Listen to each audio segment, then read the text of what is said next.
Hi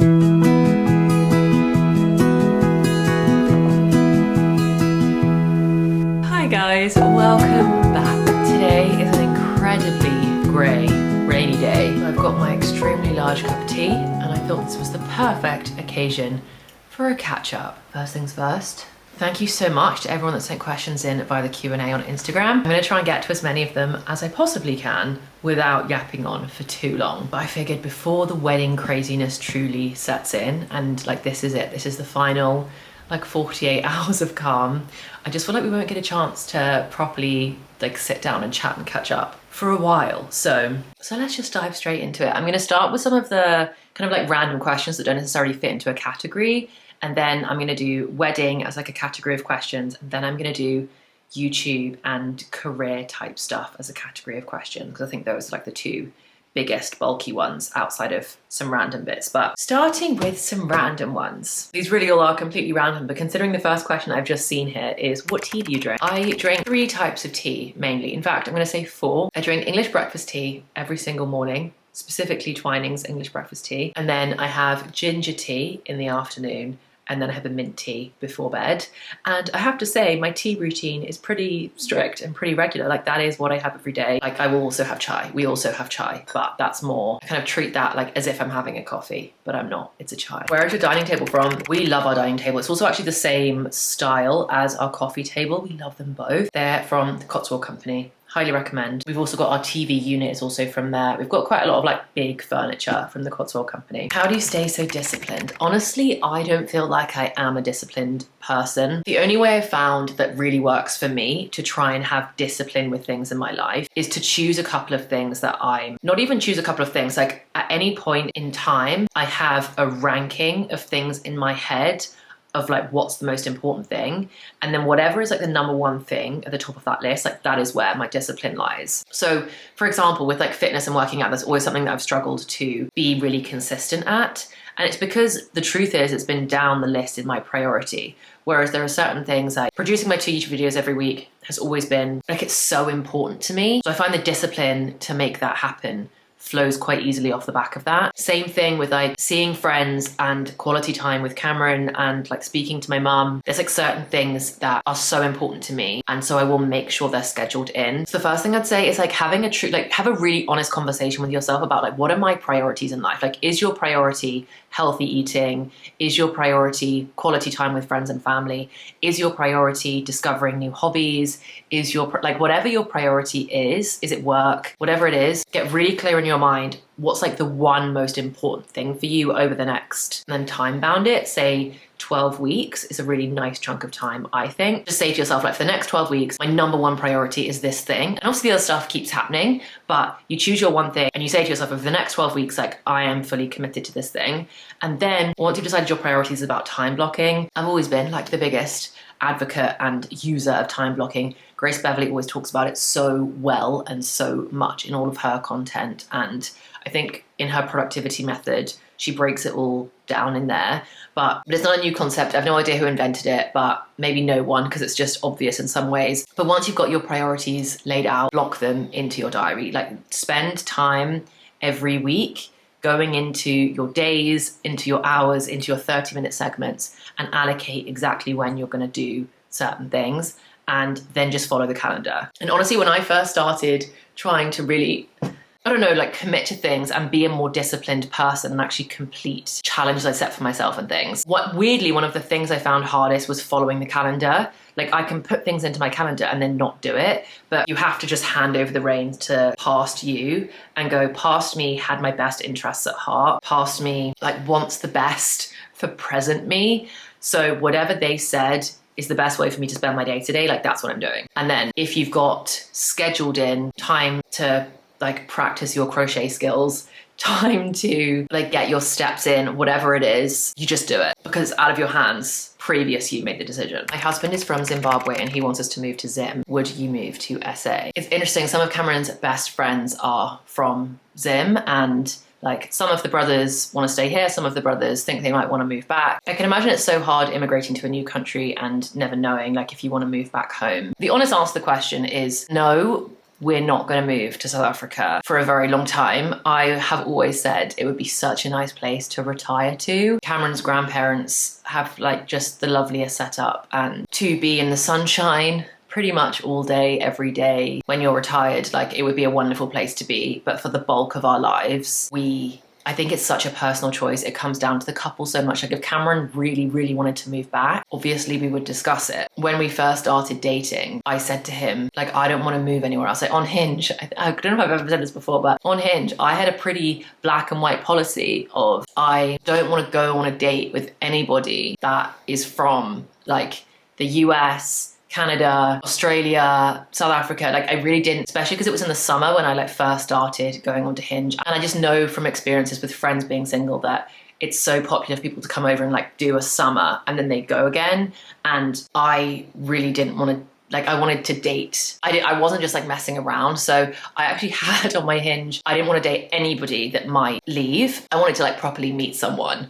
And I know in myself that I don't want to live, like I love it here. I love living in England. I love living in Surrey.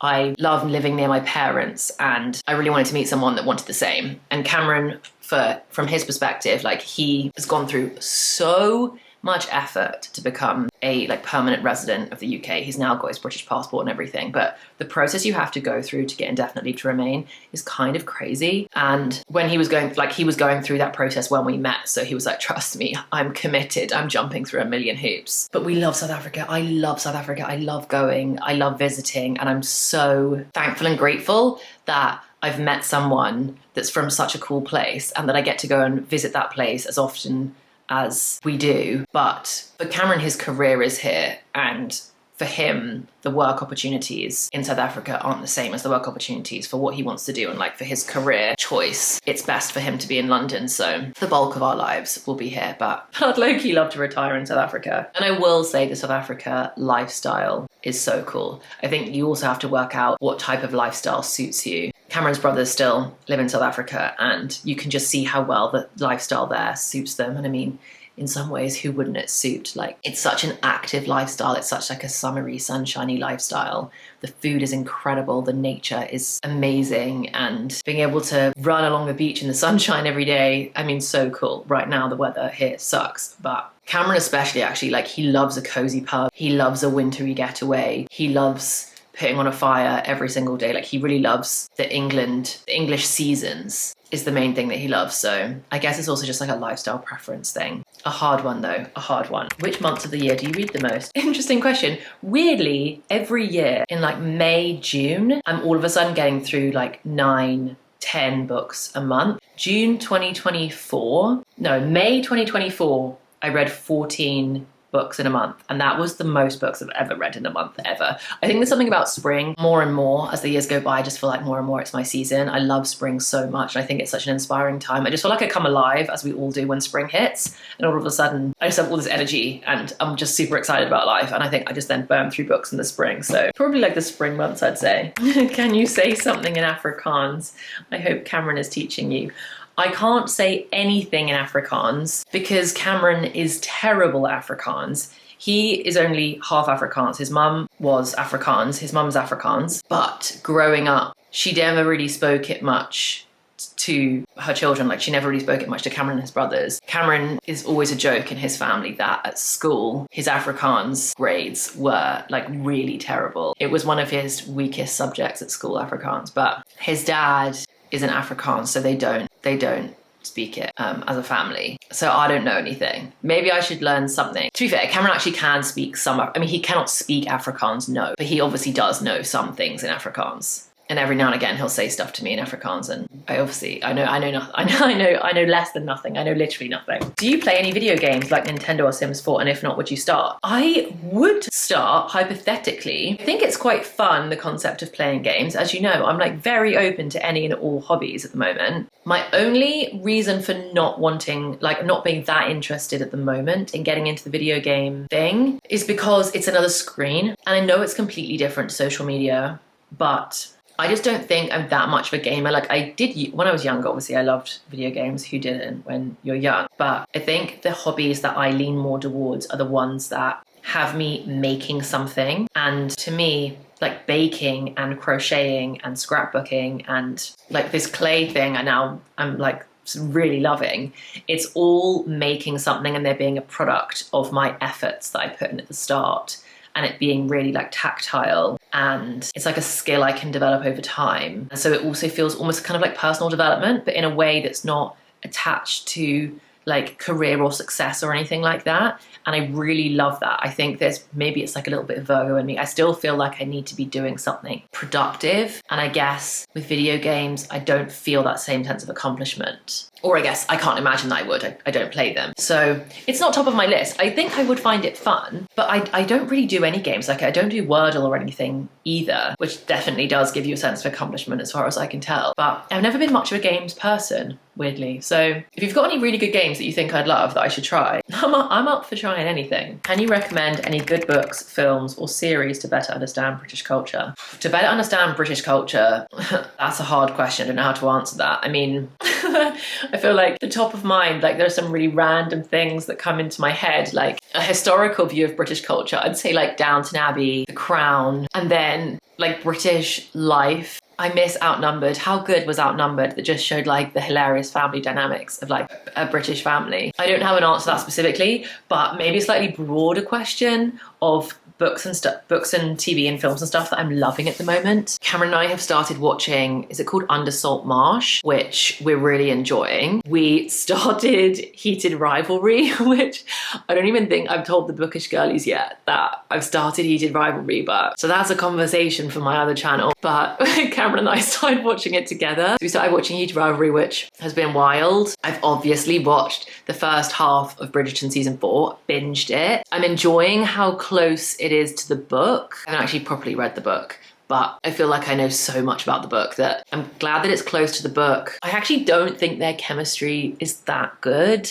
Don't know if that's an unpopular opinion. Really enjoying Colin and Penelope, like seeing them being like all married and loved up and everything. I think that's really sweet. I've enjoyed them more in this season than I did kind of for their own season. And then I actually went back and rewatched season 1, and then I'll probably rewatch season 2, which is the GOAT season. What else have we been watching lately? Oh, that Shrinking's back. We love Shrinking. Starting a new episode. We watched the first episode of Shrinking being back. Books. I recently read Anxious People by Frederick Buckman, which I think is the best book I've ever read in my whole life. I think it might now be my favorite book of all time. It's too early for me to make that claim, but that's how I'm feeling about it. It was that good. And it's a book that I feel very strongly that if every single person on the entire planet read that book, the world would be a more compassionate, more understanding, funnier, more loving place. So everyone go read Anxious People and we can slowly make the world a better place. Music that I've been loving lately, Forever Your Girl, because I watched, oh, that's the other movie, People We Meet on Vacation. Obsessed. I loved it.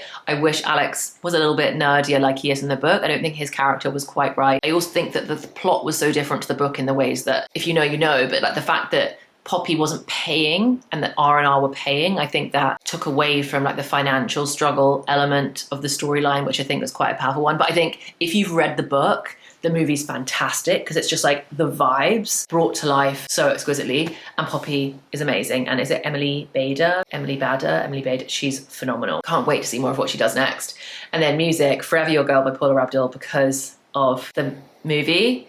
I've also been loving Honey by Taylor Swift. Probably one of my least favorites on the album when it first came out, and now I cannot get enough. I'm not really a Harry Styles gal, which I'm sorry, but I'm not. I think I'm just like a tiny bit too old. Not that there is such a thing, but I think I just like slightly missed that hype. I remember watching him on X Factor, but I think I'm just slightly, so I'm not Harry Styles obsessed, so I didn't go down the ticket war route for that. And it means right now I have no live music. I need to start buying some tickets for things. Let me know if there's any artists that you think are going on tour this year that I need to have my eye out for. Oh, and I've also been loving Role Model at the moment. I feel like I've been listening to a lot of Role Model. Okay, right, next question. But everyone's saying that they're loving the book club. Thank you. I'm also loving it. We've just started, or I've just started our February book club pick, which is so exciting. If you didn't know, I've got a bookish channel. If you don't want to like subscribe to watching bookish videos, if you're not that way inclined, but you would like to join a book club, then you're more than welcome to join my book club. There is a big group chat that we all talk about the book together on Fable. It's completely free to join. And then I've got Patreon as well, where there's extra bookish videos that are uploaded into there. Thank you for for the book club, love. And so funny that one of the things in here is, have you read My Husband's Wife? It's amazing. My Husband's Wife is the book club pick for Feb. So not yet, but I've started it. What's the name of the restaurant in Richmond that you loved? Tower House. Really recommend Tower House in Richmond if you want like a nice dinner. It was so, I've now been twice. It's so good. If the weather's nice, ask to sit downstairs. If the weather's not nice, ask to sit upstairs.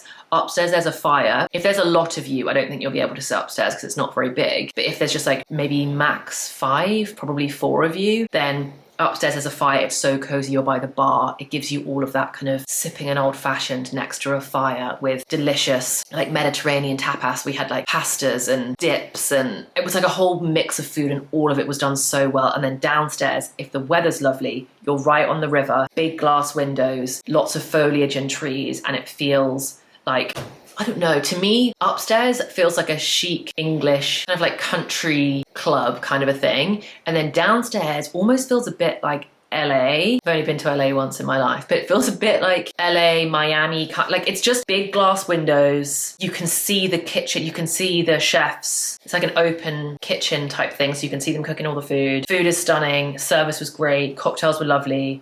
I've just really enjoyed Tower House, and for anybody that knows, it's the sister restaurant to Gold in Notting Hill, which is meant to be also amazing, but never been there, so can't comment, but love Tower House. Okay, now let me do YouTube and career stuff, and then we'll do wedding updates last. What skills from your previous 9-to-5 job have you brought into your current creative career? So for anyone that's new and doesn't know, I worked as a management consultant for like 7.5 years for a Big 4 company. I honestly feel like there have been so many skills that I've brought with me and that have really benefited doing something like this. There are probably 2 main ones. The first one is having a routine and having that 9-to-5 mindset of a routine of like, if you're going to do a workout in the morning, it has to happen before 8 a.m. so that you can get ready and commute before 9 a.m. and like the ability to get ready quickly and to just like get on with my day fast at the beginning, because you know you've got to do your commute, you've got to get on with your day. And then having that 9-to-5 mentality of, I mean, it's never quite 9 to 5, but by 6-7 o'clock, it's time to switch up the vibe. I'm actually not so good at that. I do work much later into the evening doing this job than I ever did doing my 9-to-5. It was much easier to shut my laptop, whereas with this, I feel like I keep going pretty much until I go to my mint tea and I read my book, and that's when I actually switch off. But I think the structure of a routine is really helpful. And I think if I'd never had that, if I'd gone from like uni, or I don't know, if my situation hadn't been that I'd had a 9-to-5 first, I think you risk feeling a little lost and maybe a bit chaotic. And I have found that sometimes when I'm like, oh, I can actually just not do this now if I don't want to, and I can do it later. Like sometimes I've been bad and I've let myself get into that mindset, and then it throws off my whole day and you just feel rubbish at the end of the day because you're like, what have I even done with myself today? So I think having a structured routine. And then the second one for me is negotiating contracts and rates and things with brand deals. I think I've got a good, well, I guess one skill set on how to do that, and then also how to just like push back and kind of know it's not about knowing my worth actually, it's more about like believing in my capabilities of handling those kind of difficult business conversations and making sure that whatever contract I'm signing and whatever deal I'm doing when it comes to brand deals is one that I feel really confident in, is like something I genuinely really want to tell you guys about, or something that I am really excited to promote because I want that company to do well. And I think that my audience will genuinely really like whatever the thing is.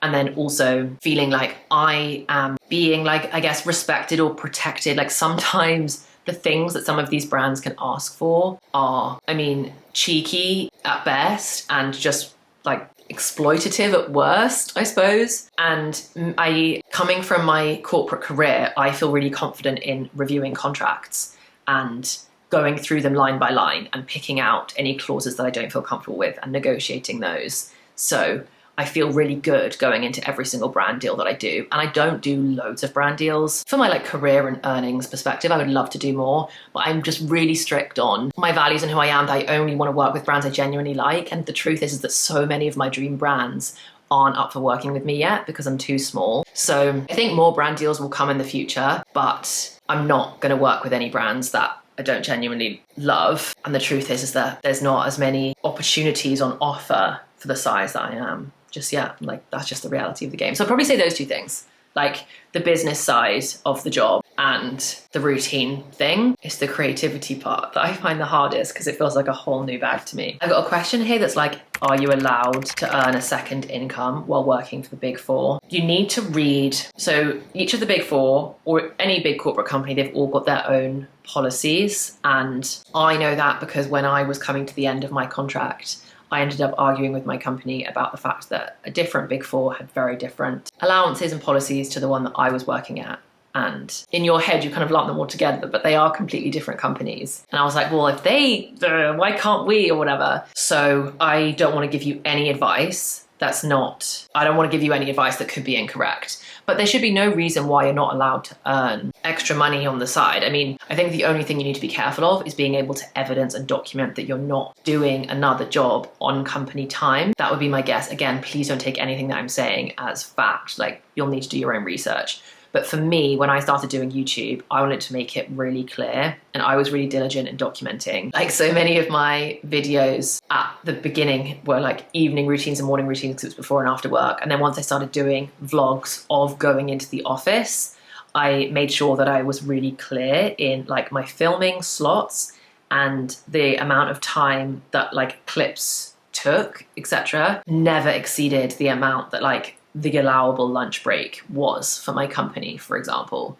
so that there was never, and I also didn't start doing it. I mean, I'd been working there for 5 years, so I had a really strong foundation of a reputation within my company, and like they trusted me, and like my work outputs never dwindled, and that was never an issue in any capacity. I think if you work Big Four, if you work consulting, like they know that you work really hard and you work really long hours. And at the end of the day, it's always about the output. Like, you produce the work by the deadline because that's what you do. So again, I can't conclusively answer it. But for me, having a different, it wasn't a job then because I wasn't really earning any money, but I was earning a tiny bit, I suppose, but not anything anybody could live off. But I loved having something that could creatively fulfill me on the side of my job. And I think a lot of companies, because social media is such a big thing now, I think if you're talking about a second income from content creation, I think most companies are now pretty accepting of content creation being an income earner on the side. I mean, social media is a huge part of even these Big Four companies. Like, they all have social media handles. Like, it's so big. I feel like most of them get it now. How to focus on your own success when the internet makes it seem like everyone is doing better. I think this is one of those things that is really hard sometimes. For me, I was hard to get into the habit, but I now try and be really strict at muting or unfollowing or blocking anybody that I feel like that makes me feel bad about myself in any capacity, whether that's my own success, whether that's my own achievements, whether that's my body, or like literally anything that makes me feel negative. If there's certain people's content, block, mute them, unfollow them, whatever it is you need to do. And then 2, limit your time online. I notice such a strong correlation between when I dip into social media and I dip into being online for fun and for pleasure, because like, let's be honest, like we enjoy it, or like I enjoy it. I love social media. I want to be able to use it and like for entertainment and education and inspiration, all of those things, but limit your screen time. And when you start doom scrolling and you consume almost like unconsciously, that's when the negative effects I find like really start to creep in. And then the third thing I'd probably say is like journaling about your own success. Like, whenever I start to feel a really big dip, or like if I ever start to not feel so good about myself, pen to paper, get it all out, and like help your brain kind of curve back around away from those dodgy feelings towards more positive ones, and write down all the things that you do love about your current situation, whatever the thing is that you're feeling bad about. Document how you feel good about it. And I think part of that journaling thing and part of the focusing on your own success is just having like a strong sense of self, which I think is a really hard thing to curate and then feel really confident in. But building a really strong sense of self is something that I spent like the latter half of my 20s doing, and I'm still working on now, just trying to get really confident in like, who am I? What do I stand for? What things do I love? What kind of life do I want to lead? And then as soon as you get really confident on who you are, what everyone else is doing,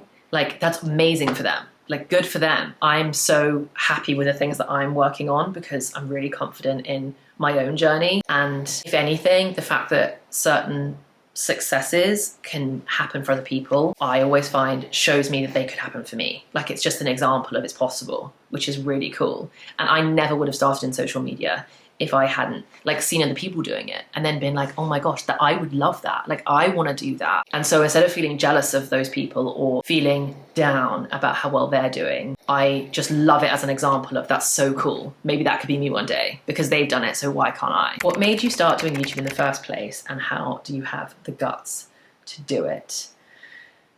I started YouTube in the first place for 2 reasons. One, because I was really lonely and I was a little depressed, I have to say. I started YouTube just coming out of the worst mental, like 2021 was a winter 2021, like into the new year of 2022, which is when I started my channel, was the worst my mental health has ever been. When I think back to that version of Ellen, I feel so sad for her and proud of her because she got through the other side. But I was very lonely. I felt very isolated. Didn't feel like I really had any friends. I was 27, I think I was 27.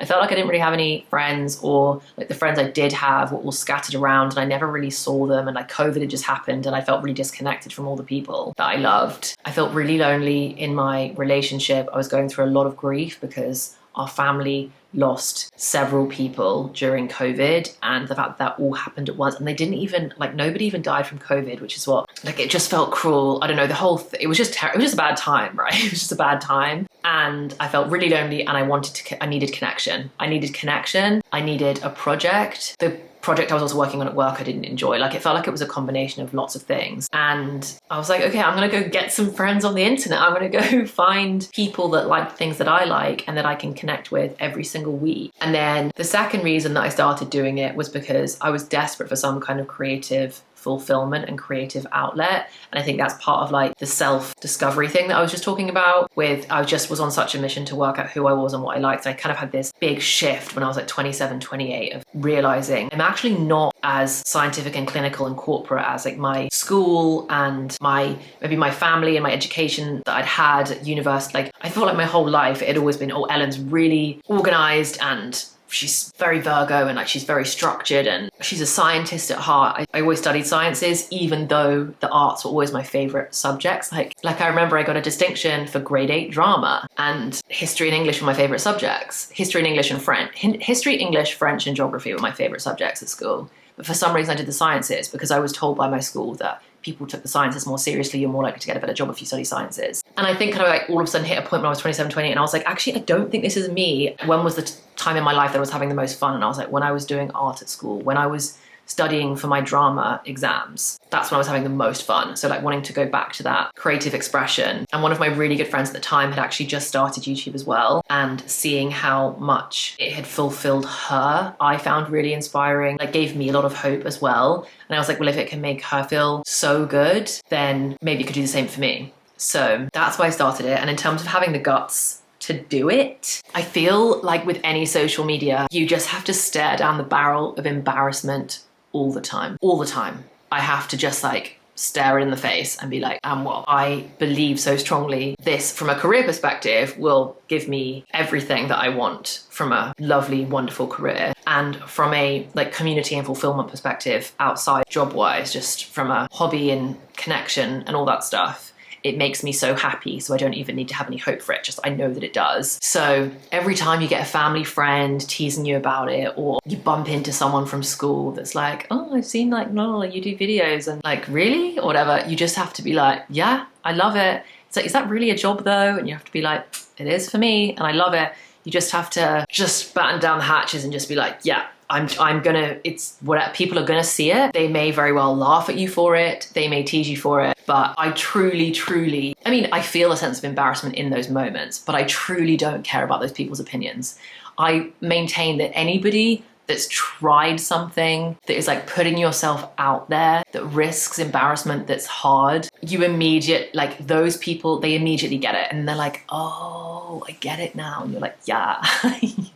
Yeah, you're like kind of putting yourself out there. Social media is silly and funny, and like, it's not that serious. This job is really not hard. There are people doing phenomenal, life-saving, world-changing jobs, and this isn't one of them. So I made a commitment when I started to just like not ever let it get too deep. Like, never let myself get too in my head about how big of a deal anything is in relation to this job, because it's not. It's really not. It's just for fun. And if it's something that you think you might be interested in, have a go. You'll never know until you try it. I do think it's one of those things that you can start making videos, because I've tried so many things in the past. I had a blog at one point in like 2018, and actually I was like, actually that's not for me. Like writing pages and pages on different topics that need to be SEO optimized and all that stuff, like having a blog was like not for me. But I had a blog for a while. I started a swimwear brand at one point. I loved doing that, but swimwear was not the product for me. But I loved running a product business. In fact, I think there was a question here that was like, if you were to start a business, let me find it so we can move on to the next question. If you were to start a business selling something now, what would it be? The honest answer, if it was like right now, it would be, which maybe is still, I don't want Evil Eye to like come get me, but if it was right now, I had to start selling something, it would be like a cozy lifestyle brand. Like honestly, it would be cutesy mugs and probably bookish merch, like sweatshirts and like little elevated things for your home that actually makes such a big difference to how your house feels. And for me, those things are a mug. This is not a business like pitch, by the way, because obviously I'm only thinking about this right now. This is not very cohesive, but mugs, cushion covers. For me, every time I switch out my cushion covers seasonally, it just completely transforms this space. And the like hours and hours I spend looking for cushion covers that are not £100 a cushion and are also still lovely and are soft and all those things is so maybe like this be something in that. I don't know, it'd be something cozy and homey. And I don't know, I'm thinking about things that I want right now that I haven't bought for myself yet. Like I really would love like a box, a beautiful like hobby box where I can keep all of my hobby stuff in, like all my crafts. I can keep my crochet, I can keep my yarn in there, and I can keep all my journaling supplies in there, and it could just be something lovely that sits in the home and just like brings me a lot of joy every time I see it, because I'm like, that's my little box of joy. It would be a company that would sell things like that, things that make people feel cozy and safe and like joyful and warm and that type of stuff. But I'm not starting a business right now. So yeah, fun question though. I love coming up with business stuff. Like anytime, I'm sure at one point in the future, I will launch a business of something, because it like really lights a fire under me when I get to start like thinking about building brands and building. I love it. I love it. So fun question. Okay, I feel like there's so many more questions, but I'm gonna move on to the wedding stuff because I feel like I've been chatting for so long already. Guys, let's talk about the wedding. Let's talk about the wedding. Most of the questions are about the wedding. I'm gonna bulk them together, but like, oh my gosh, it's so soon. So I feel like most people online never tell you the wedding date. I don't know why that is. I don't know if there's a reason like I shouldn't tell you when I'm getting married, or maybe it's just fun for it to be a surprise. I'm not sure. I don't feel like I have any issues saying it necessarily, but we are getting legally married on Valentine's Day. So on the 14th of Feb, we're getting married. We're getting married. We're signing the papers that day, and then we're flying to South Africa, and then we're getting married like with the big wedding in South Africa. But the legal ceremony is coming up so soon. I thought Valentine's Day was a really fun day to do it because one, obviously it's cutesy and romantic because it's Valentine's Day, and two, because this way we'll always have, oh, he's back from getting his hair cut. And honestly, one of our biggest reasons as well for doing Valentine's Day is that it's so close to the actual wedding day, which we wanted it to be literally as close as it possibly could be. And this way, in the future, when we celebrate our anniversary, we still just have one anniversary, which our anniversary is going to be our like big wedding with all of our friends and family and everything there. And then for Valentine's Day, which is obviously when we do the legal thing, that'll be like, we'll go out for dinner on Valentine's Day anyway, and we'll just remember it as like a cool thing we did on Valentine's Day in 2026, like signing the papers. But we're really trying to keep like our wedding anniversary is going to be the date for the big wedding. But this week is the first week that I've started to feel nervous. I feel like I've been really, in general, I've loved this time so much, and so many of the questions in there were like 2026 bride, any tips? My main tip is like, I know it's easier said than done sometimes and everybody's situation is different, but without having to add like loads of caveats or disclaimers into what I'm saying, I am a big believer in a lot of things in life like are what you make them. And if you can go into this process, or if you are a 2026 bride, then if you can go into the next however many months you've got before your big day, just really determined to enjoy this process and to just love everything about being a fiance and everything about being a bride. I just really believe in like, you put those intentions out there and it comes back to you. And Cameron and I have been so determined to just like sit down with a glass of wine and do each of the jobs that we've got to do and go on a coffee date on a Saturday morning and chat about what music we want to have each of the different sections. And I've just really tried to romanticize it so much, and I've loved the process. Like, it's actually been, I'm gonna be so sad when planning the wedding is finished, but this week is the first week I've started to feel nervous because it feels like there's so many little things now that are all swirling around in my brain, and I need to, first of all, having my biggest tip is have one location where you store all of your to-do lists. I'm doing it all in Notion. I've got my template that I use, which you're welcome to use if you want to, but even if you don't want to use a Notion template, I do recommend Notion, by the way, for anything that's like a big project planning. You could do it in Notes, like have a dedicated Notes app, but I think it can be a little bit disorganized because just having one long notes I think is a bit much. If you're not going to do Notion, I'd probably go for like a project plan in Excel, or have a physical notebook and then tab it for different sections for different areas. But I think the overwhelm can get so aggressive with big project planning like this when you've got lots of little bits of information in different locations. And basically when we first started the planning process, I didn't have anywhere, and I was putting everything everywhere. And then I was like, no, this isn't working for me. And that's when I built the Notion template, because I was like, I need one place, and then I've got my checklist, and every month I know exactly what I've got to do each month to make it happen. If you're a 2026 bride and you're getting close to the wedding, dedicate one book, one notes app, one place, and then you dump it all in there, and then you're not having to try and remember things in your brain. I think that's the hardest bit. The bit that I'm at now, it's feeling like everything's getting a little closer, right? Like I'm now thinking, have I got blister plasters? Have I got boob tape in case any of my outfits need that? Have I, what is my nail schedule? Like right now, it's like all little small things. And this is why you have to remind yourself. This morning I was feeling really stressed about a couple of things. Not really stressed, but I was starting to get a bit stressed about a couple of things. I had to remind myself, is worrying about when you're going to get your nails done for your hen do versus your wedding really something to be stressed about, or is that really fun? It's really fun is the correct answer. But I was stressing because it's my hen do this weekend. My nails are in desperate need of doing, so I need to get them done before the hen do, but then it's only a week between the hen do and the legal ceremony, and so my nails would have grown out a little bit but not a lot, and I can't really justify getting my nails done again. And then I was like, do I just do it? This is what I mean. As a bride, if you know, you know, all these things start like swirling around in your brain at like breakneck speed.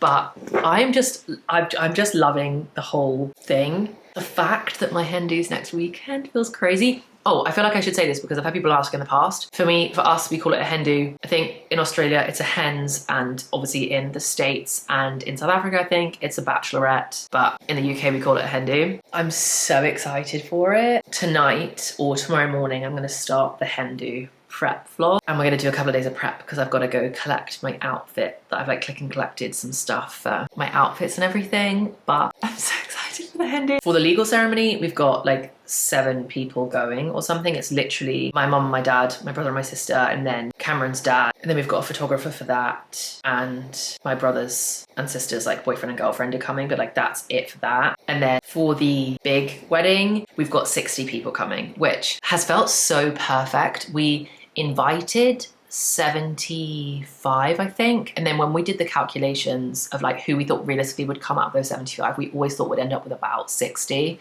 And I think the specific number is like 64 or something. But it's feeling like the perfect number. It feels big enough that it's like a proper celebration with lots of people there, but everyone that's coming, we just really love so much. Like we haven't got anybody coming that felt like an obligation invite, if you know what I mean. Like every single person that's coming, we're just so excited to celebrate with and to see there. And it's so crazy to me that we're all going to be in South Africa together, like in another country. It feels like one big group holiday, which was really like the brief and the vibe of the wedding.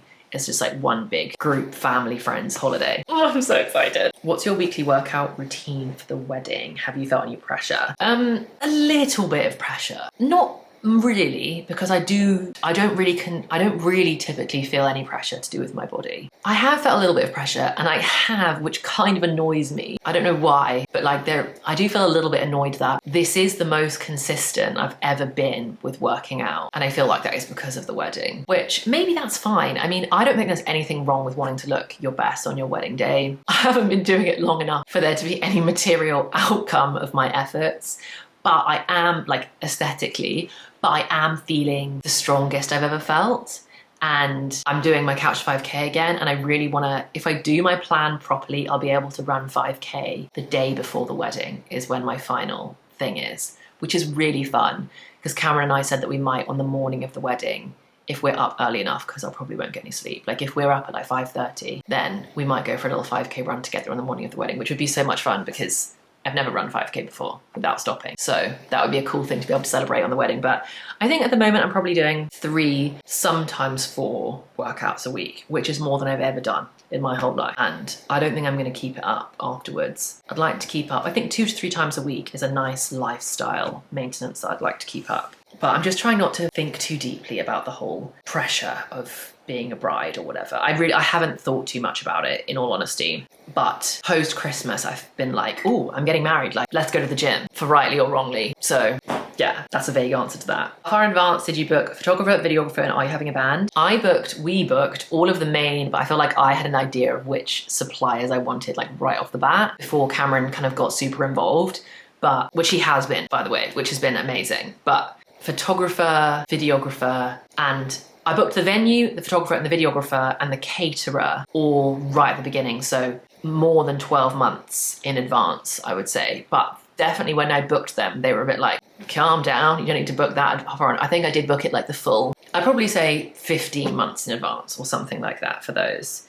We're not having a band. The space that we've got like the dance floor in, you can't fit one. It's not a very big space.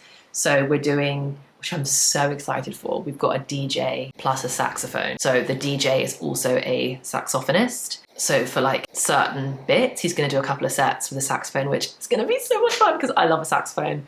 And I think that'll make it so vibey, but it's not a full band. Like we can't fit a full band in the space. How soon after the wedding do you want kids? Well, the answer to that question has honestly changed. When we first got engaged, like I'm always really honest with you guys. When we first got engaged and like over the last, like at the beginning of that phase, probably like 6 months from when we got engaged to whenever that took us up to, we were both pretty on the same page of like, let's start trying on the honeymoon, like straight out the gate. Let's go babies. But I've kind of changed my mind. I don't think I'm there yet. I don't think I'm ready yet. And we both want kids so much. I feel like Cameron's like fully ready for babies, but I'm not. So I have no idea is the answer to the question. And for a while, for some reason, I was getting myself stressed over the topic because I was like, well, you need to know, like, when are you going to be ready for babies, Ellen? Like, you should know when you're going to be ready. Because most of my life does exist on some kind of timeline, but the truth is I don't know. And this is the one topic that I'm just going to really try and not put pressure on myself to decide, okay, now let's start, or I don't even know. Originally, we were like, oh, let's just go for it on the honeymoon. That's definitely not happening now. I think I'll revisit the topic the end of next year, or like mentally in my head. You know, I'm gonna give myself 2026 to just like vibe and chill and be a wife, and I'm just not ready for babies yet. That probably doesn't need any more explanation than that. Yeah, I don't think I'm quite there yet. I'm so excited when it happens. Like it's the first thing in my life where I've been so excited for something and really don't want it now. And pretty much everything else in life, I'm like, oh, I wish I could just do that right now. This is like, I'm so excited for future Ellen to have babies, but she's not ready right this minute. And it's one of those things that I shall not be rushing it just cause. And right now my brain is so focused on the wedding anyway. I went for my final dress fitting yesterday, which was crazy. That's my first time seeing the dress exactly as it's gonna be on the wedding day. Like everything is done now. All the alterations are finished.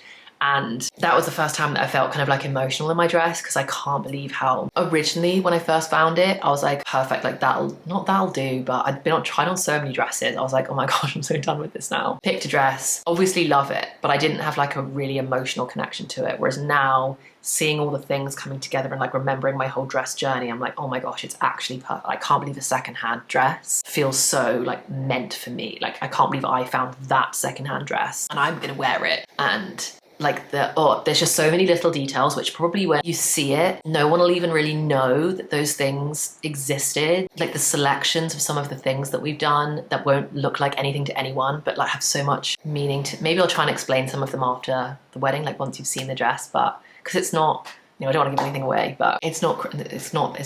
I don't know why, but I'm gonna stop talking about it. Yeah, I'm feeling really good. I'm feeling really excited. My main stress, actually, to be fair, in association with the wedding is work. I'm stressed about getting videos up regularly. I'm stressed about how to take time off because it's not like I'm used to having a corporate job. Like in my mind, I'm like, oh, I just should be writing, I should be drafting my handover document and handing it over to my other colleague who will take care of things while I take time off. Because we're going on our honeymoon straight after the wedding.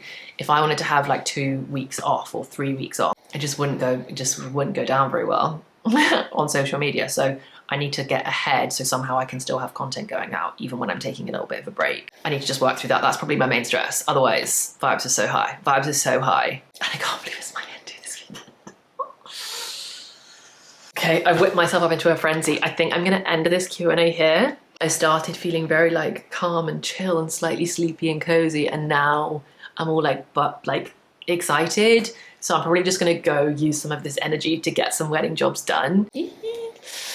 I can't wait to document it all. I can't wait to share it all and get to enjoy it all with you. It's the coolest thing about having friends on the internet. It's that I get to share this experience with so many of you. Especially, it's crazy to think that so many of you have been here when I was with my ex and I hadn't even met Cameron yet. My life was like so completely different.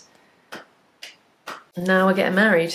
And it's gonna be the most fun thing ever. So next week's vlog will be the hen do vlog. I can't believe I'm saying that. We're gonna have a lot of fun. We're gonna have a lot of fun over the next few weeks. Thank you so much for being here. Thank you for asking your questions. If you ever wanna contribute any questions to videos like this in the future, then you can follow me on Instagram. I'll pop my handle just here so you can do that if you want to. As always, thank you so much for watching. I hope you have such a lovely week and I cannot wait to see you in the next one. Bye guys.